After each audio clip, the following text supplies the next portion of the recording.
E aí, pessoal do quinto D, tudo bem com vocês? A gente vai iniciar mais uma semana seguindo na nossa apostila da capa verde, tá? A gente está chegando aí perto do final dela.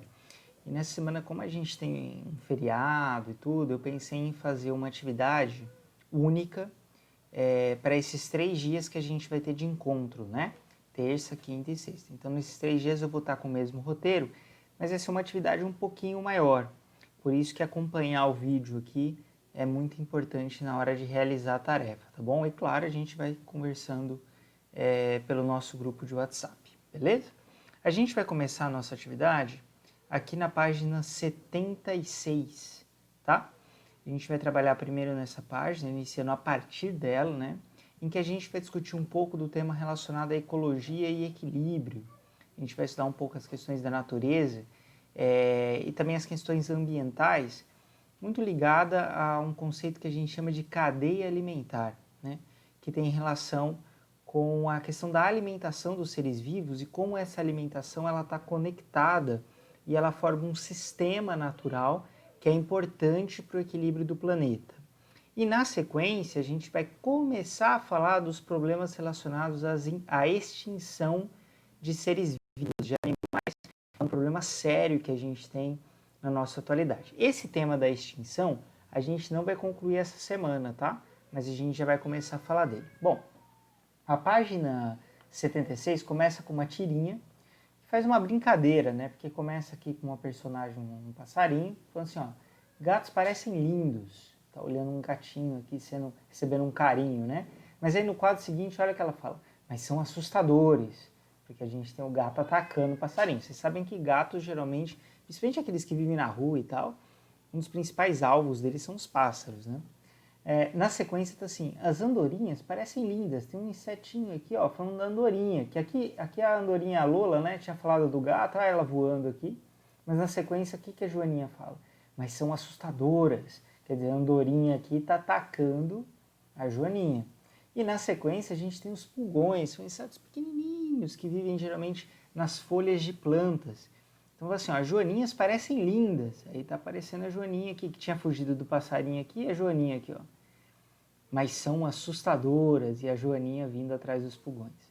Essa é uma tirinha que brinca com a história da cadeia alimentar, né?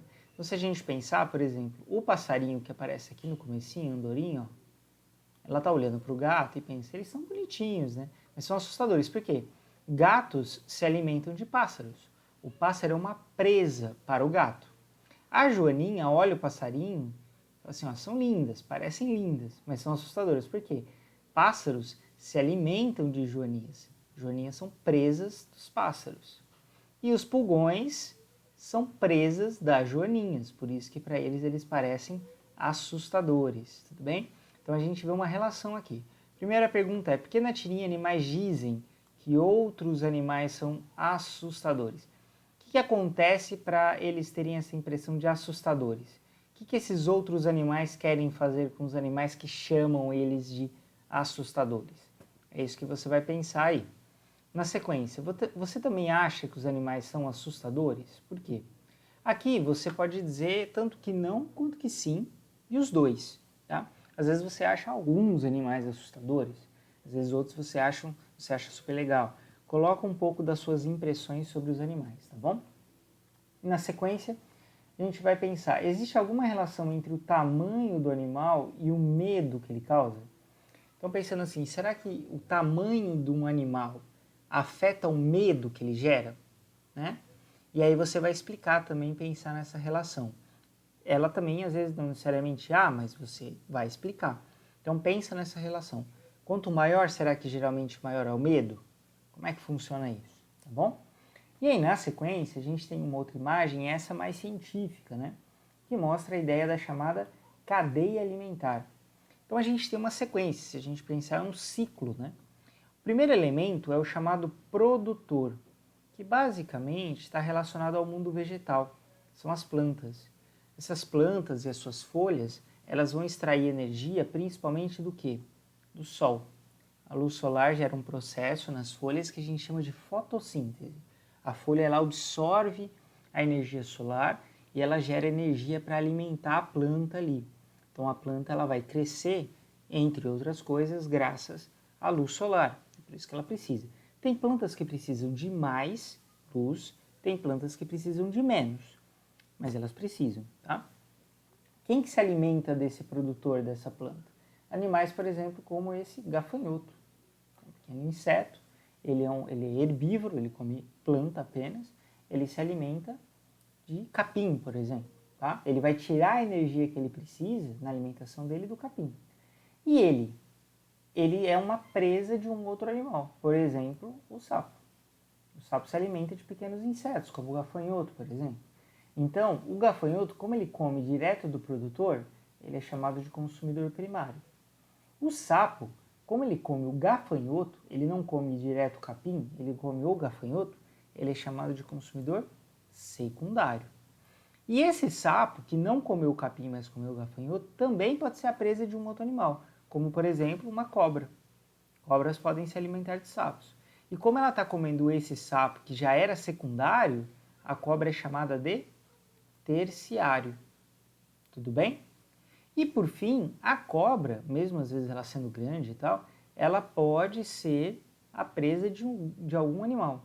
Como é o caso, um exemplo aqui que eles dão, de um falcão, de um gavião, uma ave de rapina. Essas aves, elas se alimentam de animais relativamente grandes, como por exemplo uma cobra. E por que essa ave, vamos pensar que seja um gavião, é chamado de consumidor final?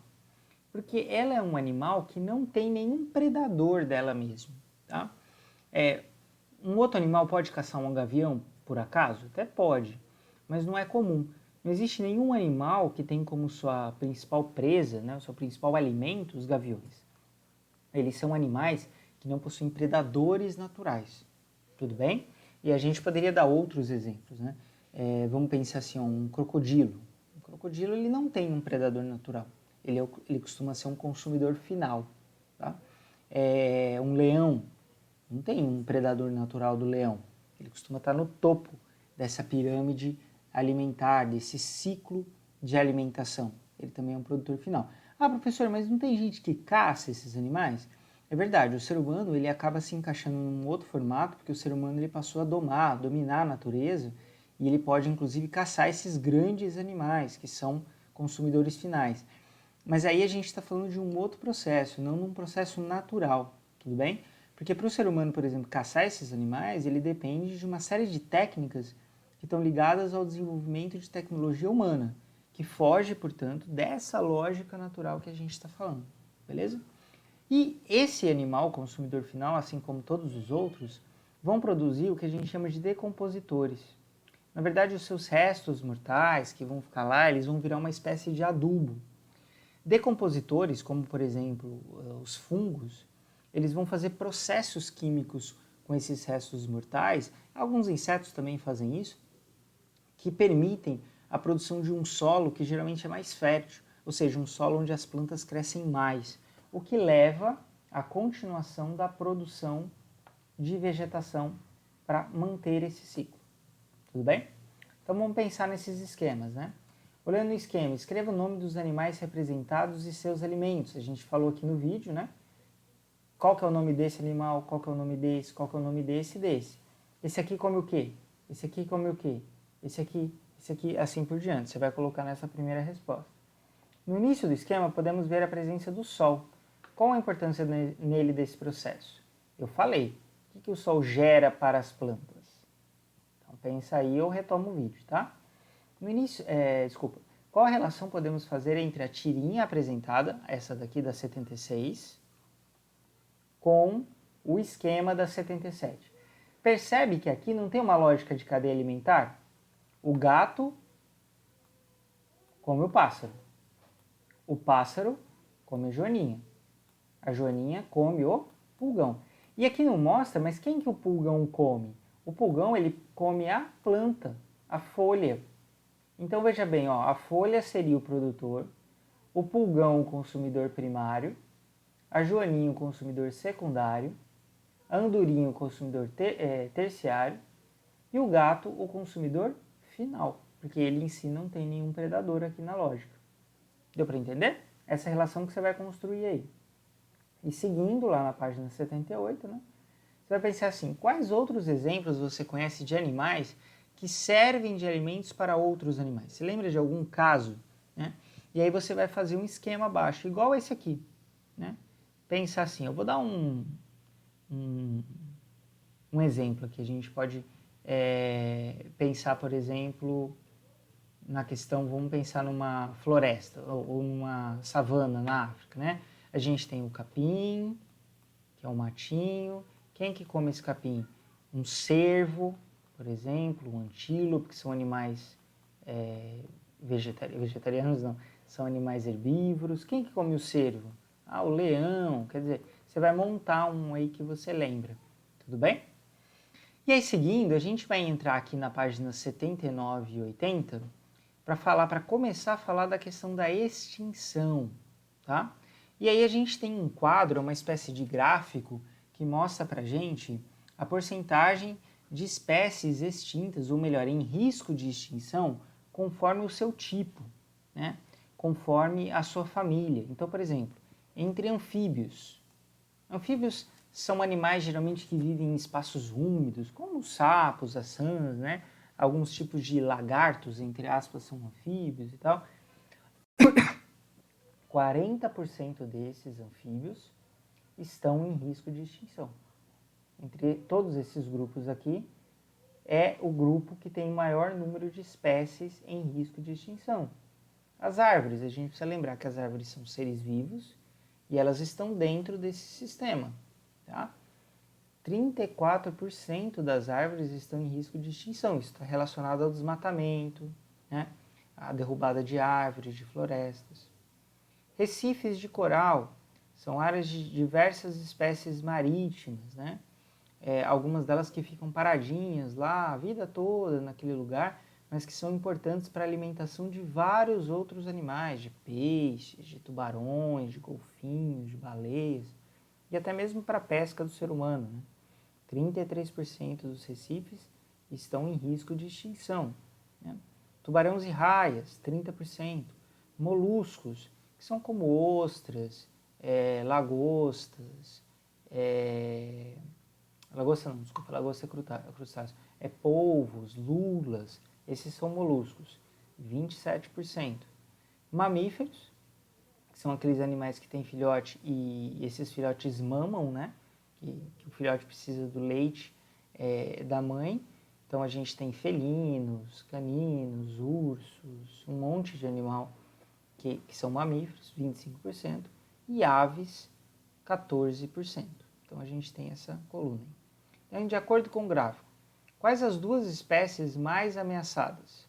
Por quais motivos você acha que elas estão mais ameaçadas? Então você vai olhar quais são as mais ameaçadas, a gente já citou, e vai tentar pensar, levantar hipóteses. Por que será que elas são as mais ameaçadas? Tudo bem? E na sequência, aqui é importante, na página 80, que está no nosso roteiro, você só vai fazer essa primeira atividade. Tudo bem? Então aqui, você sabia que diversas espécies correm risco de serem extintas? Não apenas os animais. Outras espécies também sofrem essa ameaça. Quais outras espécies o gráfico mostra que também estão ameaçadas? Então, pensando no gráfico, além dos animais, quais outras estão ameaçadas aqui? Quais espécies? A gente tem duas, que não são propriamente de animais. A gente tem dois casos aí. Você vai tentar identificar e qualquer coisa no grupo a gente vai tirando dúvida, tá? A partir daqui, pessoal, a gente vai trabalhar só na próxima semana com um roteiro e um vídeo específico, beleza? A gente vai conversando então pelo nosso grupo, tirando dúvidas. Até mais, tchau, tchau.